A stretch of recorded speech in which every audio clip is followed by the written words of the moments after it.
Okay, as we kick off this third hour, nice to have you aboard today. ROW in Albany, of course, been with us for an hour or so. Sports Radio 66, and yes, Eddie Scazzeri, Mark Malusis, The Echoing Green, the new book by Joshua Prager. Pantheon is the publisher regarding the Bobby Thomson and Ralph Branca shot heard around the world. You'll see a picture of Yes here. There it is. It's gotten great reviews all over the place, and we get a chance to talk to Josh about it right now. He wrote about it in the Wall Street Journal in 2001. Took him 5 years, and here it is. Nice to have you aboard, Josh. Chris and Mike, how you doing today? Good. Thanks so much for having me. Great to have pleasure, you. Josh. Great to have you here. Now, let's, the thesis here is the sign-stealing scenario. I know that's your thesis. We talk a lot about that. But it's really more a story about Thomson and Branca. How do you summarize what this book is all about here? Well, is it the signs, or is it about the participants involved? The way I'd put it is that the article that I wrote in the Journal was about the effect of the signs on play. There had been rumored since 1962, and just rumored. And whenever it came up, the Giants poo-pooed it. They said it wasn't true. I was able to show definitively that it was true. I found the telescope. You can see in the book the picture of the window where they cut out over the wire mesh where they did this, found who was the electrician, who was the spy, who relayed the sign, et cetera, et cetera. Whereas the article focused on the effect of the signs on play, the book is really about the effect of the secret on the two men. We could talk about that a bit because Branca found out about it in 1954. And it's also about why it is that it's this particular moment that everyone remembers where they were when it happened. In other words, the three participants in this, Thomson, Branca, and the home run itself. Right. Now, listen, Branca found out about, well, what is the thesis first on the pennant race? Do you believe that the signs scenario were the reason why the Giants went 37-7 and caught the Dodgers and beat them in a playoff? Or do you think it's just a little addendum that's a little interesting and it shows you the extent of what Durocher would do, but it didn't really have a big effect on the outcome of that National League pennant in 51? Where do you stand on that? Well, I can tell you what Bobby Thomson told you the day after my article came out. He came on the air with you. And you asked him, you said, so do you think it helped the team? And his quote is, a kindergarten kid can answer that one. Obviously, it had to help us. Sure, no question about it. And so even though their record was excellent on the road, they went 20-3 at home after they started stealing signs. They also won 3 of 4 before they went in the break. So they went 23-4, and they went 17-4 on the road after the big break. They started July 20th, won 3 of 4 from Cincinnati, went off on a 17-game road trip, went 9-8, including getting swept by the Dodgers, and that's the famous August 11th deficit when they were 13.5 back.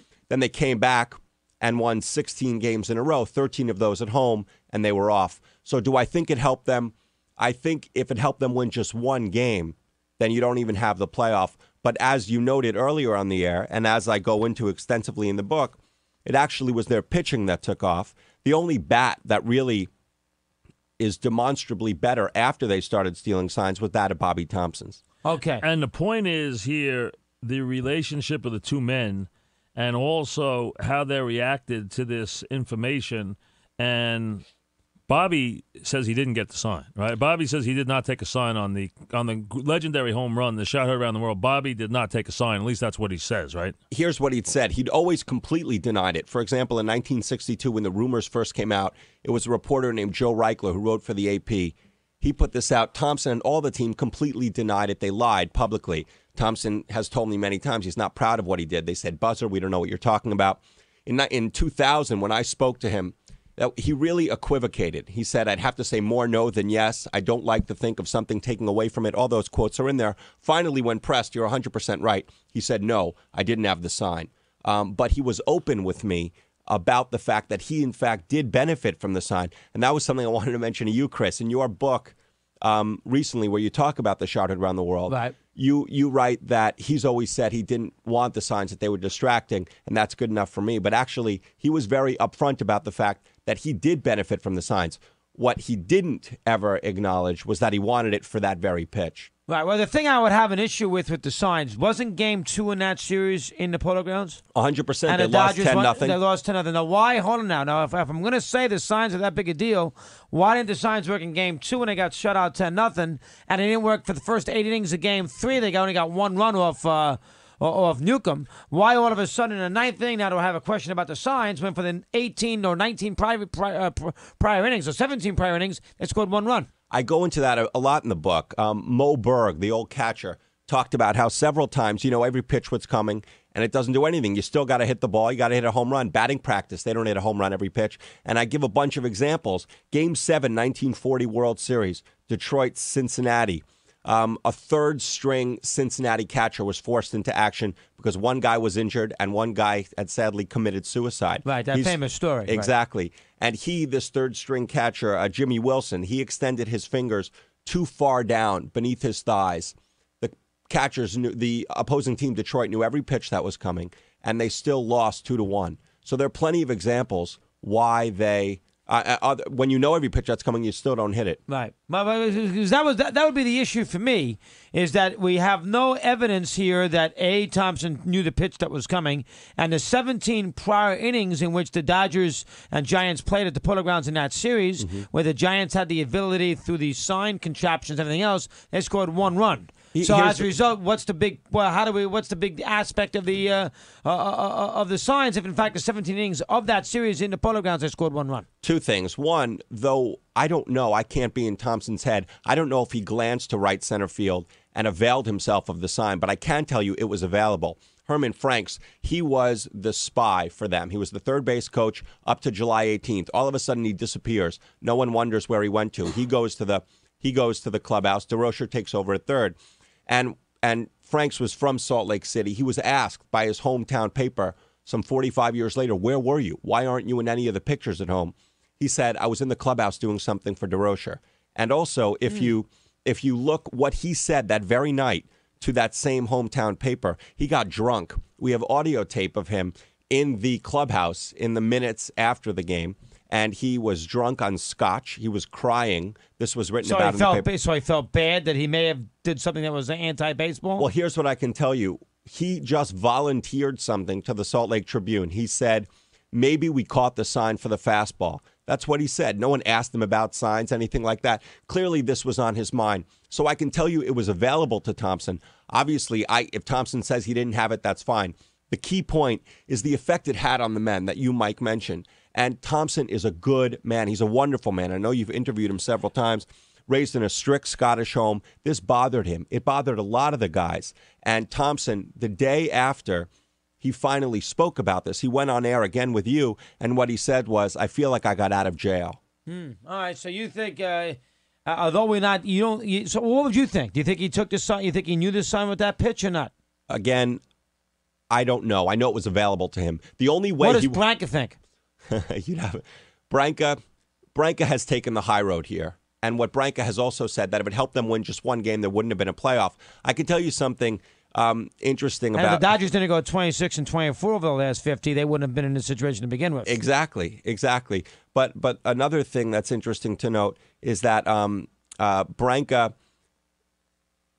people have always ridiculed Dressen for pitching Branca instead of Erskine. Right. Branca actually had pretty good numbers against Thomson, even though Thomson hit a home run against him 2 days prior. And he killed him in the second half of the year. Didn't he hit 480 against Branca in the second half of the year? He did. He killed him in the second half of the year. But you know what Erskine's numbers were against Thomson, who the other guy was warming up? 565. The person he should have brought in was Preacher Rowe. In 50 at-bats against him, he'd held him to a 220 average. So there were plenty other pitchers he could have gone to. Now, the feeling is that Thomson carried this around and was happy that this information came out? Why would he be happy that this information... I mean, if he carried it around all those years and he never wanted to discuss it, and he still denies it to this day, why does he care that the information came out? He doesn't deny at all that the team was stealing signs. He was the first person involved in it, really, who spoke to me candidly about it. It was a man named Spider Jorgensen. Most people don't know him, the utility player, who had been let go by the Giants in 51, who told me that it was Henry Schenz, another utility player, who had the telescope. I then found the telescope in the Schenz family. Thomson and all the guys had always denied it. But then when I finally came to him in late 2000, I said, can I talk to you about this? I know it went on. Can you just talk to me what it was like for you? He said yes. He asked me to meet him at his church in Watchung, New Jersey. We went there, and he was very candid with me, and he actually at one point started to cry. He told me, and I write about it in the book, that his real problem all these years has been an inability to take credit for things, an inability to feel good about himself. And what's really fascinating is in the minutes after the home run, the minutes after, you can't have a greater hero and a sort of more forlorn goat. And you have Thomson in the clubhouse diminishing what he did. He says on record, we have it, it's in all the papers, if I was a better hitter, I wouldn't have swung at that. Stan Musial wouldn't have swung. It was a high and inside pitch. Why'd I go after it? He's putting himself down. Branca, on the other hand, even though he was just weeping on the steps, he'd always been the opposite of Thomson, a very proud man, made to feel very good about himself. And he's saying things like, you know what? I threw a perfect pitch. I threw it where I wanted to throw it. So the only one putting Thomson down is Thomson. The only one bringing Branca up is Branca. And that's why they were able to stand side by side all these years. It's amazing. If you didn't have such a self-deprecating hero or such a proud goat, they wouldn't have been able to sign at all these shows going back to 1983, which they've been done. So the contrast personality. But they finally figured out. First of all, you're right about the way they act because we've been around them 1,000 times. But the other thing is they figured out a way how to make some money out of this deal. I mean, 100%. They kind of got locked in history. Strange bedfellows locked in history, and they've been able to cash in on it for a quarter century.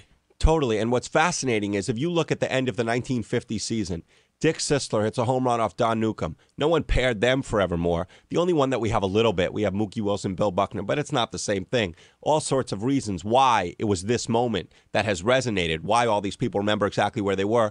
But you're right. And when they really got paired? It was 6 days after the home run, Game 6 at the World Series. Branca wanted to show that he wasn't destroyed by this. So he went to the game? That's exactly right. Herb Scharfman, a photographer, calls him out. He sees him there, and he poses. You know that famous picture of him choking Thomson? Yes, yeah. Okay, that's where that happened. And Wow. everyone sort of gave him a lot of credit for that, including Thomson. And then a few months later, a sports writer named Arthur Mann wrote a parody of a 1951 hit song, Because of You. He wrote a parody of it for the two men. They performed it at the baseball writers' dinner.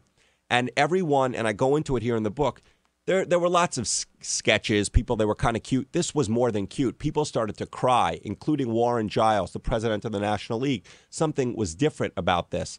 And Ed Sullivan heard about this song, asked them to come on his show. They sing the song, and boom, that was it. They were paired for the rest of their lives. And yes, it was Steiner Sports, who paid them each $240,000 in the 50th anniversary of the home run to appear at all of these events. How much they pay him? $250? $240 each. $240 each.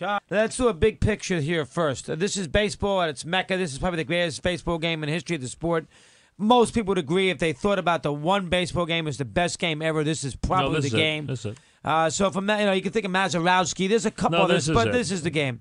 Why was it the pennant race? The two New York teams. They only had 32,000 in the building that day, right? They had about 15,000 empty seats. Exactly. Why is it this moment? Is it the ninth inning rally? What is so special about this particular moment is it the Hodges call? What is it that has lasted for so long and is still so famous? How come? You touched on a few of them. From a purely baseball point of view, it was certainly the fact that, A, it was the greatest rivalry in sports. The New York Times mentioned in the 1870s, they wrote about the Brooklyn Dodger rivalry. Of course, they weren't the Dodgers and the Giants yet. They called it unparalleled in the history of the game.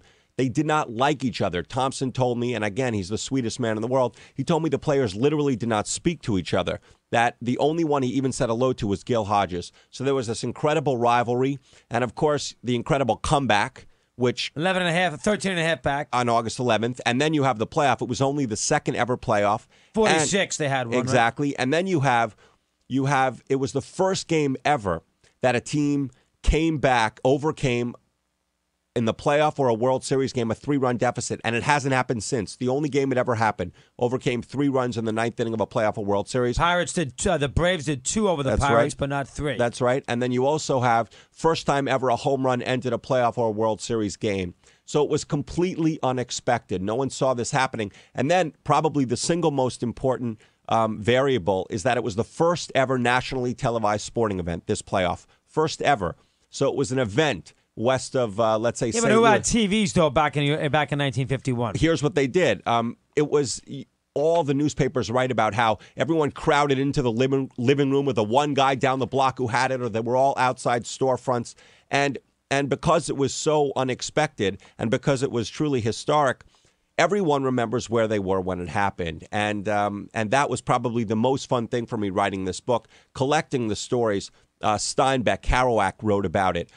Ethel and Julius Rosenberg, the spies. Julius wrote to his wife Ethel on death row in Sing Sing about it. Gerald Ford. All these different people remember where they were. And I have sections of people who fainted, who cried, who threw what they were holding. Even a poor man named Philip Arbiter, a Dodger fan, who died when he had a heart attack when the home run flew. Now, why only 32,000 at the game? That's a very good question. I think and this is such an incredible game. We're all enraptured here. It's a great rivalry. We got. I know there was a Jewish holiday, but why 32,000? I can answer you. It's people won't believe this, but it's true. Most people thought the game was sold out. There were headlines in the papers before saying that the game is sold out. I go into that in the book. People did not know that there were tickets available. And to prove that point, a few people waited online all through the night. They got there 7 p.m. the previous night, waited all through the night thinking they might get 1 or 2 tickets that were released. That's the major reason why. So people thought the game was going to be sold out, and it wasn't sold out. That's right. That is bizarre. And it was a 2 o'clock. What time was the game? 3:30 game? No, 1 o'clock. The home run was hit at 3:58 p.m. Oh, that's right. The home run was hit at 3:58. Yep. And so they all thought that was it a Jewish holiday that day? Just before that, it actually was a Jewish fast day, but that's not a reason people weren't there. Okay, so you think the biggest reason why they weren't there is they actually thought the game was going to be a sellout? That's right. Some people have cited, the moving to the suburbs. Other people talking about the fact that it was on TV, but no, that is definitely why. Wow. All right, now, do you feel that? As far as the rally, did anybody see this rally coming? I mean, we know they got the kid breaks his ankle at third base. Mueller. And yeah, I know Newcomb. Campanella always says if I caught Newcomb, would have been able to get through the ninth inning. And was it Pignatano or Rube Walker? Rube Walker. Rube Walker had to catch the ninth, and because he didn't play that day. Rube Walker caught the whole game. But right. But I know that can't be telling Newcomb that if I played that day, I would have gotten you that ninth inning. Yes. One thing though that's interesting: Don Newcomb had pitched 32 innings in 8 days. No pitcher in all of baseball has ever pitched as much since. It was absurd that he was even still pitching. But in terms of whether they thought that this was going to happen, Durocher always liked to say, hey, guys, we got him. None of the players thought this was going to happen. I talk about a lot of the guys on the bench who they had no hope. Bobby Thomson, though, had always said, it's a famous story, that when he was driving to the park that day, he said, hey, if I get 3 hits, we've got a chance. Of course, he'd had the 2 hits prior. They get the 1 run. He had 2 hits prior in the game. That's right. And a sac fly. And so, when he gets up there and you got 2 guys on, who knew? Is that a true story when Dressen, when they called the bullpen, Suckforth threw the bad pitch in the dirt, 58 feet, and that's why they didn't put him in a game? It's interesting. The other backup catcher, no one knew who that was. It was a man named Steve Lembo. He was the one who called for that pitch, and he's the one who had it bounce in front of him. Yes, both Labine and Erskine told me that they heard Suckforth say that to Dressen. Hey, Branca's fast and loose. Erskine just bounced the curve, bring him in. But like I said, Erskine shouldn't have even been pitching. Thompson had a .565 average against him. But in nowadays baseball, if Branca had given up a home run to Thompson in a 3-game playoff series in the 8th inning of the first game, there's no way the manager is bringing him in the 9th inning of the next game or the game after with the winning run at the plate. He's not doing it. Well, here's what's fascinating. The Dodgers were the only team, the only ones that were sort of ahead of the curve on stats. They had a man named Alan Roth, a statistician who charted. Yeah. Used to NBC, sure. Exactly. He charted every single pitch of every game, everything. He had all the matchups, righty, lefty, everything. And he had these statistics, and he knew who should be in there. And Dressen didn't want him, and he banished him to the press, upstairs in the press box. So Roth was with the Dodgers all year, and right. Dressen didn't use him in that ninth inning. That's exactly right. Wow. And, when you think about it, American events, it does kind of cross, most people list it with the top 5 or 6 in a century. They really do. If you talk to people, they say, Kennedy assassination, right, would be one. Apollo landing on the moon. FDR's death would be another. Pearl Harbor. I guess you would count 9/11 now if you were going to count 9/11. And in the prologue. And the Thompson home run to be. It's amazing. People know where they were when they were Thompson home run, prologue, especially in the metropolitan area. In the prologue of the book, I list all these famous people who mention just that, that this is right up there. And why is that? That's, one of the issues we're dealing with. I mean, the stories. Well, baseball was different then, too, because it was the only sport then. You know, you had boxing. You know, we talk about this all the time. And horse racing. Horse racing, you had college football. You didn't have NBA. You didn't have NFL. Baseball was different then. It was treated differently. Now, baseball's still big, but not like it was then because they didn't have to deal with the NFL. But baseball was different then, and the people lived baseball. That's right. One thing you guys always like is the ratings of games. Yeah. Do you know, I found the ratings for these. Do you know? I don't know how you would judge them, but what were they? Do you know what it was by the time it got to the ninth inning? It was more than 90-something% of the sets or something? Exactly. More than 90% of the sets were. No one was out on the streets. The New York Times said Times Square assumed a Sabbath-like calm. No one. But it's only 4 o'clock. In. People are still working. I mean, the day's not over yet. It's only 4 o'clock. That's a good point. I guess people left work. Everyone left work. Every kid in the world called in sick. Everyone was watching this game. Wow. You know, people did write about how they called in. I know there's been books written about people who have said they called in sick and watched the game. I mean, there are people who have written about that. Oh, yeah. And one story that's amazing is it happened to be the same day that the White House announced that the Russians had exploded an atom bomb. It was just the second atom bomb ever tested by the Russians. This was the most important test. It confirmed that the United States was not alone in terms of being a superpower. And the White House had worried, how are we going to break this news to America? And a man named Gordon Dean, who was the head of the Atomic Energy Commission, he wrote in his diary that night how delighted he was that Thomson hit the home run because that was getting bigger headlines all over the country than news of the atom bomb. And they call this press conference during the 8th inning. And I found a guy, Frank Burkholzer, who worked in the White House for NBC. He runs into, they have this press conference. The Russians have exploded an atom bomb. Everyone's incredibly nervous. They run back. They're typing up their leads. And here they are. They've got the game on TV. Dark base hit, Mueller base hit, and they're watching this happen. And when the home run gets hit, they start absolutely going bonkers. He starts screaming, "That's my boy," because he knew Thomson. They were both from the same area in Staten Island. So even within the White House, you had Truman meeting a few rooms over with J. Edgar Hoover and some others. Even within the White House, the home run overshadowed. And Edgar Hoover always told people he was at the game, and that was not the case, right? That's exactly right. That story gained prominence, that he was at the game. Who was at the game? That J. Edgar Hoover. Oh, J. Edgar Hoover, not Herbert Hoover. Right. J. Edgar Hoover was at the game. He said he was always with Jackie Gleason, Toots Shor, the famous restaurateur, and Frank Sinatra. And that story became famous in Don DeLillo's masterpiece, Underworld. But in fact, J. Edgar Hoover was not at the game. I got the phone records of all of, from the White House, Freedom of Information Act. It was kind of ironic that you get that for J. Edgar Hoover. But anyway, he was in the White House making calls, and he went to Game 1 of the World Series. And somehow the stories sort of meshed together. Was Sinatra and Gleason at the game? Yes, they were. Lorraine Day, who I spoke to, Durocher's wife at the time. Yeah, who was a movie star. Right, sure. Yeah. She remembers quite well that Sinatra was there, and you have Toots Shor on the audio tape after the game. Well, Toots Shor you would figure would be there. Right. I mean, he's going to be there. Yeah. So the others were there, but not J. Edgar Hoover. The thing is this. Obviously, if you page through it and you just take the title as an example, you are a man of letters. You are a literary man, but and a writer for the Wall Street Journal, where this first appeared, the story of the Steins. What was your obsession to spend 6 years of your life, tracking down White House phone records, chasing Herman Franks all over America? What was your obsession? Interviewing the 21 players What was your obsession? I mean, I understand you had a story, and you had a story that got a lot of attention when you talked about the stealing the signs. What became your obsession with this? I will tell you, for good and definitely for bad, I have a problem with comprehensiveness. The article itself took me 5 months, and I really felt, I guess the simple way to put it, I felt honored. You mentioned earlier that there are only a few moments everybody remembers exactly where they were when it happened. And I said, I have the opportunity to write, hopefully, the definitive account of one of those moments. Thomson and Branca opened their lives to me. I was incredibly honored by that. I went with Thomson to Scotland. He was honored there by the Hall of Fame. He didn't know where he was born. When he was born, I found his birth certificate. I wanted to get the record right. You spend your own money to do all this stuff, or did they give you an advance that it covered all this stuff? I got an advance, and then I'm the one who decides how that money gets spent. I spent a lot of money, obviously, traipsing around the country. That's exactly right, and I'm proud of it. I'm proud of having put this together. And, the only real criticism of the book has been that it's a little too detailed, and they're probably right. And that your style is a little Florid. Florid, yes. That you are very much taken with the written word, yes. Well, some people like that very much, and some people don't. Right. I guess the New York Times, for example, did. So.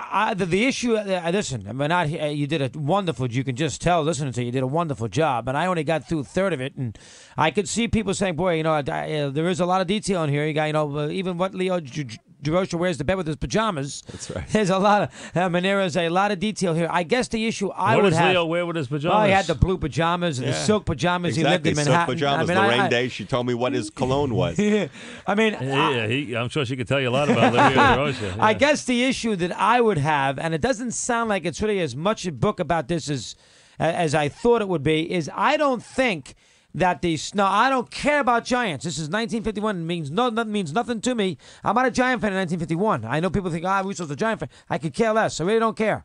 And I love Branca and I like Thompson.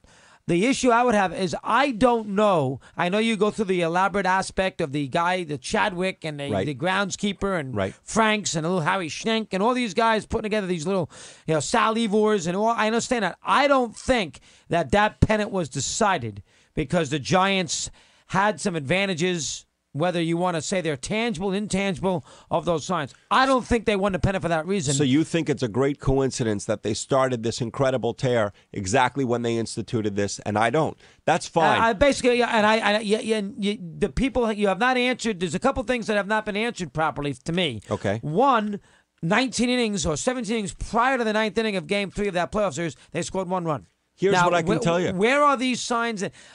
Where were they in the fifth inning, fourth inning, sixth inning? Against Newcomb, their season is dripping around. Why did they have a 5-run rally in that inning? As I point out, I give a lot of examples in baseball history where teams are stealing signs and they're not scoring runs. Here's what I can tell you.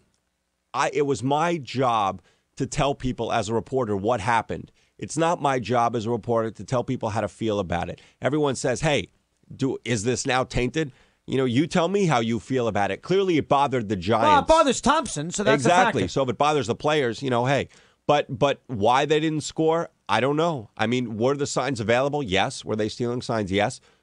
They didn't steal the signs, incidentally, during the World Series. They all told me that the clubhouse was teeming with reporters and others, and they felt it was too risky. But they did steal the signs right through the playoff. And in fact, if you look at the cover of the book, I found the negative. This photograph had not been published in 55 years. I found the negative of that. And if you look at the fourth window, I have it blown up on the inside of the book, you can see a little shadow there right there in the fourth window, and that's Herman Franks. Again, like I said, he's not in any of the celebrations at home plate.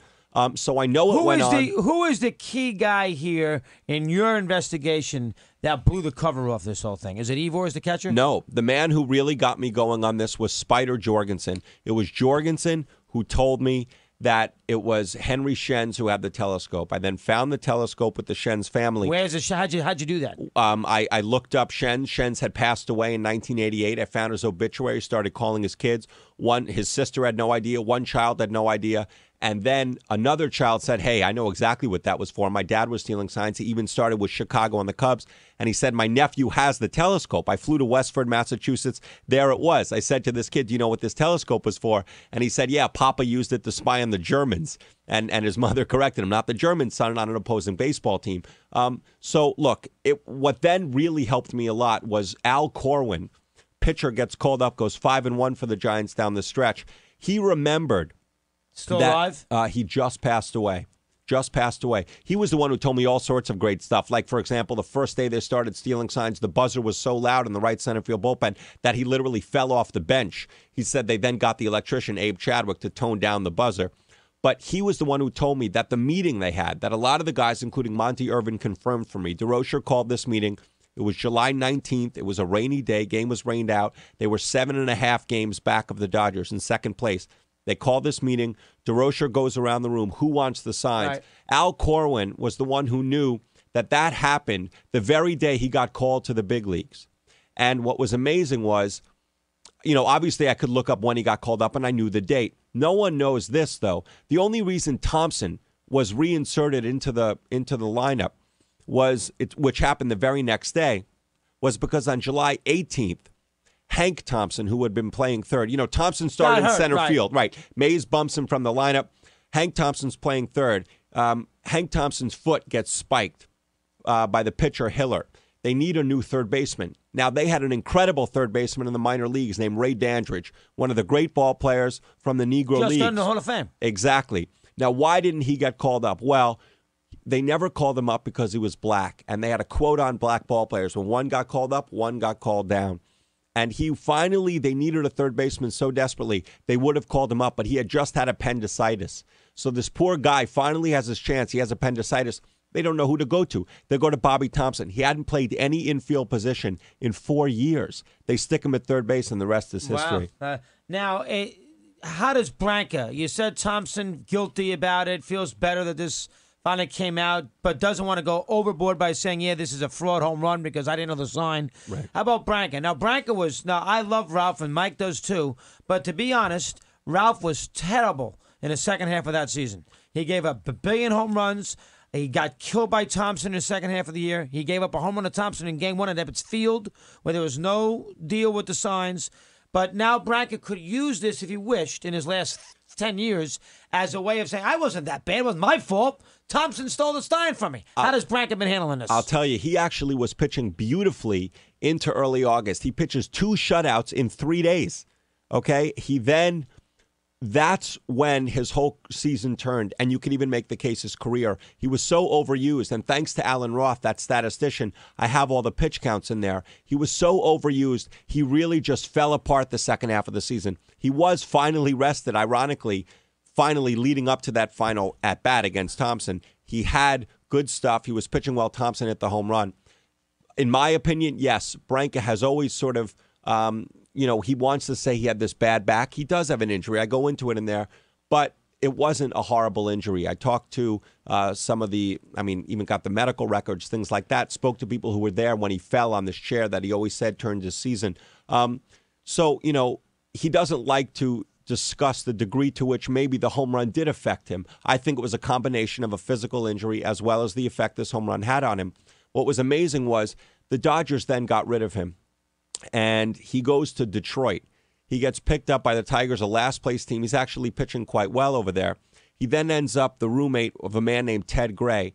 Ted Gray was a solid guy, still alive, and he had heard from a man named Earl Rapp, another, bit part on the 1951 Giants, that the Giants have been stealing signs. Ted Gray felt bad for Branca. He saw what he had to live with, and he confides in him. He says, one day, it's 1954, they're on the road together. He says, hey, I want you to know, by the way, the Giants were stealing signs. And Branca told me, by his own admission, it was that night he became a very angry man. He had just been getting over the trauma of the home run. It took a long time, and people were cruel to him. The very night he got home, telegrams had been sent to his family, dropped dead. They were stuffed figures of him wearing the number 13, hanging from lampposts, hung in effigy.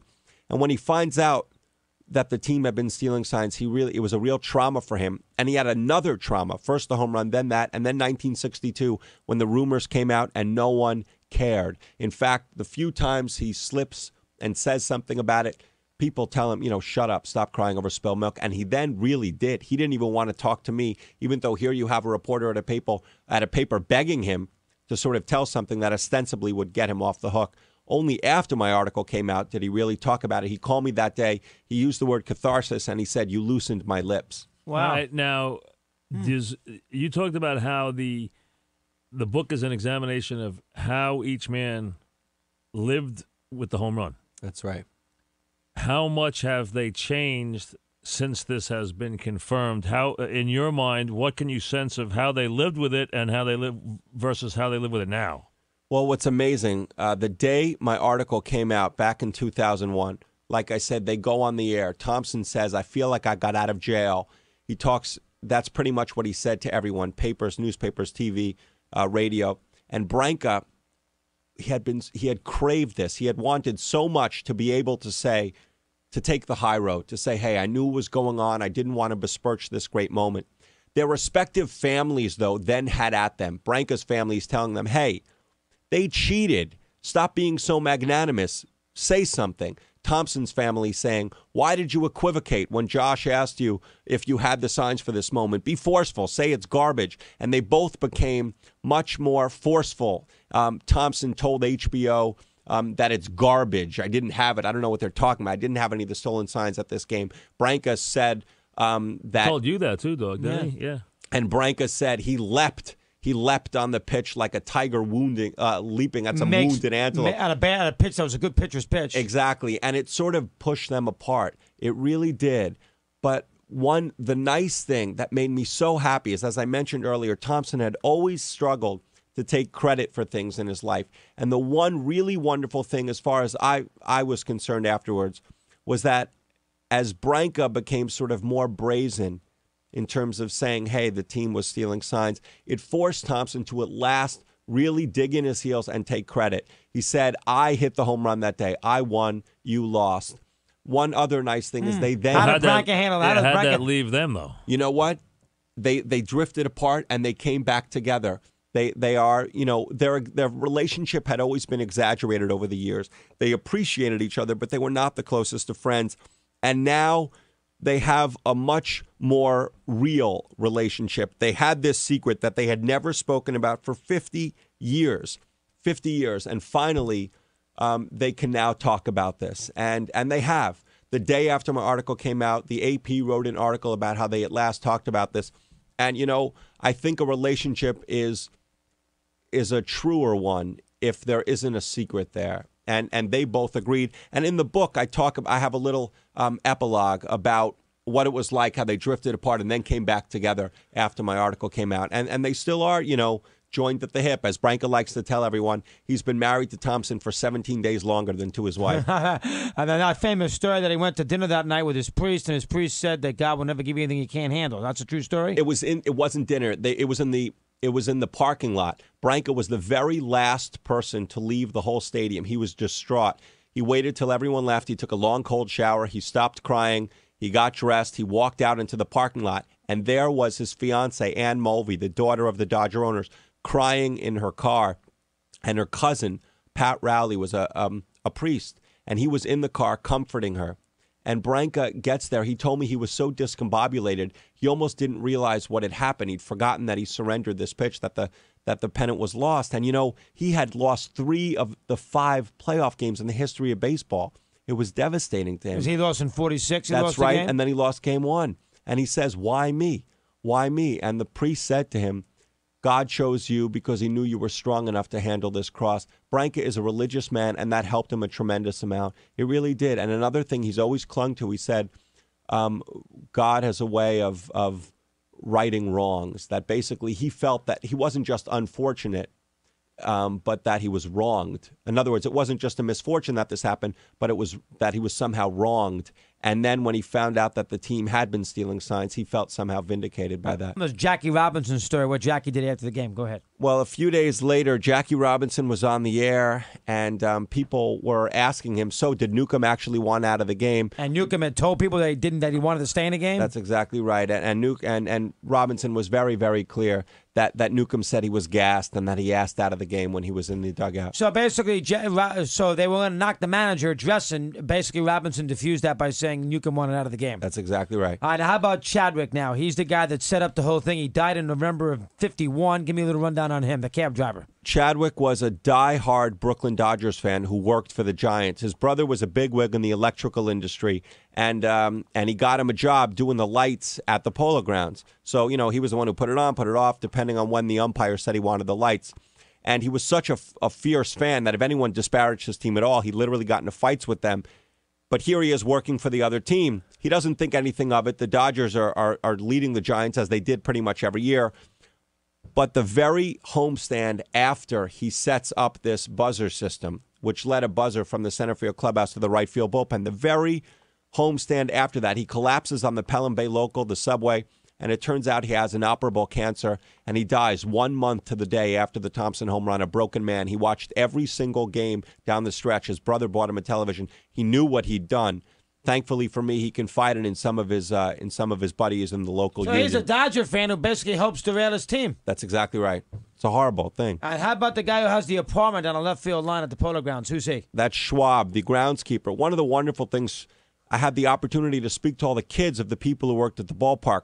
the two children of Logan, who was the clubhouse man, the child of Schwab, who was the groundskeeper, the children of Durocher, even Chris and Michelle Durocher, and they all remembered to me not only his sign stealing, but what life was like in the Polo Grounds. I described the park in detail, and yes, there was an actual apartment built under the left field stands where Schwab, the groundskeeper, lived. Horace Stoneham had hired him away from the Dodgers, offered him more money. He wanted his field to be even more beautiful than Ebbets Field. Wow. How about Mays? He was a rookie here. Did you get a chance to talk to him in this book? I did indeed, and he told me something fascinating. He was sitting in the on-deck circle. You can see on the cover of the book, there he is, number 24 in the on-deck, next to the bat boy, Billy Leonard. That picture had not been seen in 55 years. Where'd you get the picture from? I found it in the basement of Bobby Thomson. He didn't know where this was from. I saw a yellowed copy of it from the paper. I then found out that the negative of this photograph was on file in the University of Texas in Austin.